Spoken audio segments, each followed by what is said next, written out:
ஜப்பானை முழுசா யூனைட் பண்ண ஆல்மோஸ்ட் வென்ற மனிதன் இறுதியில் தன்னோட மனிதர்களாலேயே துரோகம் செய்யப்பட்டான். அவன் பெயர் ஓடா நோபுனாகா. 1500 ஜப்பானில் மிகவும் பயமுறுத்திய போர்வீரன். அந்த காலத்தில் ஜப்பான் முழுக்க சாமுரை வார்ஸ் நடந்துகிட்டு இருந்தது. ஒவ்வொரு பகுதியும் வேறு ரூலர்ஸ் கண்ட்ரோல்ல இருந்தது.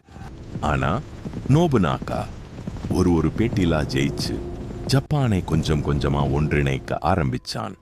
சில வருடங்களிலேயே அவனோட பவர் மற்ற சாமுரை லீடர்ஸுக்கு பயம் கொடுத்தது. 1582 நோபுனாகா கியோட்டோவில் இருந்த ஒரு டெம்பிளில் சில காவலர்களுடன் மட்டும் தங்கியிருந்தான். ஏன்னா யாரும் அவனை தாக்க மாட்டாங்கன்னு நம்பினான். ஆனா அந்த இரவு அவனோட நம்பிக்கைக்குரிய தளபதி அகேசிமிதுகைட் ஆயிரக்கணக்கான வீரர்களுடன் திடீர்னு வந்தான். சில நிமிடங்களிலேயே கோவில் முழுக்க சுற்றி வளைக்கப்பட்டது. சுற்றிலும் எனிமி சோல்ஜர்ஸ். வெளியே தீப்பற்றி எரிய ஆரம்பிச்சது. தப்பிச்சு போக வழியே இல்லை. இறுதியில் நோபுனாகா அந்த எரியும் கோவிலுக்குள் சிக்கிக்கிட்டான். ஜப்பான் கிட்டத்தட்ட ஒன்றிணைத்த மனிதன் துரோகத்தால முடிவடைஞ்சான். இது மாதிரி இன்னும் ரகசிய கதைகளுக்கு இந்த சேனலை பின்தொடருங்க.